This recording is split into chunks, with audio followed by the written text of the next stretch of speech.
2025 সালের গণিতের অঙ্ক পরীক্ষা সবেমাত্র শুরু হলো। তোমাদের 2025 সালের ম্যাথামেটিক্স বা গণিতের যে পরীক্ষা শুরু হয়ে গিয়েছে বা পরীক্ষা শেষ হলো ইতিমধ্যে, তার সম্পূর্ণ সঠিক নির্ভুল উত্তর নিয়ে তোমাদের সামনে হাজির হয়েছি। তোমরা উত্তরগুলো মিলিয়ে নাও। এমসিকিউ, শূন্যস্থান পূরণ ও সত্য মিথ্যার সঠিক উত্তরগুলো তোমরা দ্রুত মিলে নাও। আর কার কত হচ্ছে তোমরা অবশ্যই কমেন্টে জানিও। আর যারা নতুন অবশ্যই চ্যানেলটিকে সাবস্ক্রাইব করে রেখো। পরবর্তী পরীক্ষার প্রশ্নগুলো পাওয়ার জন্য অবশ্যই তোমরা আমার চ্যানেলের সঙ্গে থাকো, চ্যানেলটিকে সাবস্ক্রাইব করে রাখো। প্রত্যেকটা প্রশ্নর সঠিক নির্ভুল উত্তর তোমরা আমার এখান থেকে পেয়ে যাবে। তাই অবশ্যই তোমরা আমার চ্যানেলের সঙ্গে থাকো আর ভিডিওটি বেশি বেশি করে তোমার বন্ধুদের সাথে শেয়ার করো। তোমরা দ্রুত উত্তরগুলো মিলিয়ে নাও। এখানে একের দাগ যে প্রশ্নটি আছে, তোমাদের 6টি এমসিকিউ থাকবে, 6টির উত্তর করতে হবে। প্রথমটার উত্তর হবে বি 126। তোমরা উত্তরগুলো অবশ্যই মিলিয়ে নিও।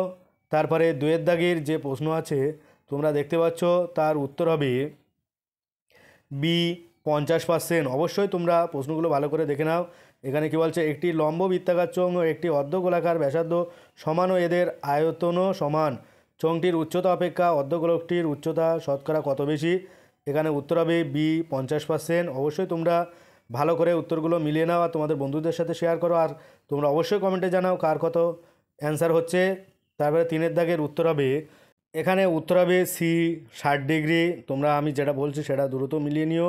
তারপরে 4এর দাগ, এখানে ওবিসি এর মান হবে, কোন যে ওবিসি আছে এর মান হবে 30 ডিগ্রি। এখানে উত্তর হবে বি। তোমরা উত্তরগুলো একটু মিলিয়ে নিও। তারপরে 5এর দাগের যে উত্তর দেওয়া রয়েছে, এখানে 5এর দাগের 1:2 সমান b:5 হলে a:b এর কত পার্সেন্টের সমান হবে? উত্তর হবে সি 40।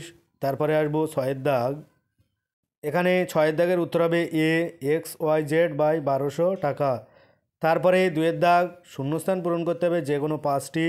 তোমাদের আমি কেবল উত্তরগুলো বলে দিচ্ছি। তোমাদের শূন্যস্থান, এখানে 1এর দাগের উত্তর হবে PX plus QX minus PY by দিয়ে কিউ। যে উত্তরটি হবে সেই উত্তরটি তোমরা একটু লিখে নাও খাতায়। আর কার কথা হচ্ছে তোমরা অবশ্যই কমেন্টে জানাও। এখানে 2এর দাগের উত্তর হবে 1/3 R কিউ ঘন একক। আর 3এর দাগের উত্তর হবে হাফ। এখানে এক্সের মান হবে হাফ, মানে 1/2।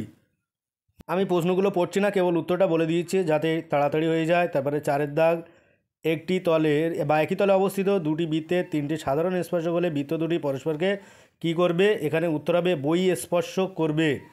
তারপরে 5এর দাগ, এখানে 5এর দাগের উত্তরটি হবে 38। যে মান হবে কত? 38 হবে।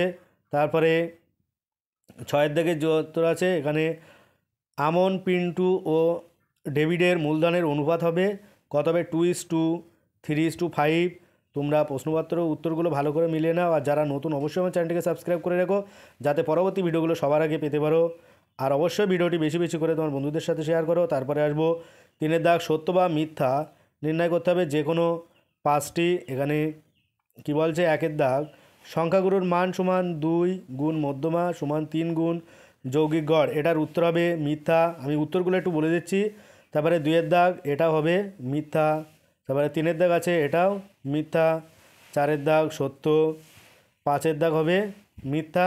আর 6 আছে, এটাও কিন্তু মিথ্যা হবে। তোমরা উত্তরগুলো মিলিয়ে নাও। আর কার কথা হচ্ছে অবশ্যই তোমরা কমেন্টে জানিও। আজ ভিডিওটা এই পর্যন্ত। আর সম্পূর্ণ উত্তর নিয়ে আসবো পরবর্তী ভিডিওতে। তাই সেগুলো পেতে সবার আগে চ্যানেলটিকে সাবস্ক্রাইব করে রেখো। সবাইকে অনেক অনেক ধন্যবাদ। পরবর্তী পরীক্ষাগুলো ভালো হোক, আশা করব সবাই ভালো রেজাল্ট করুক।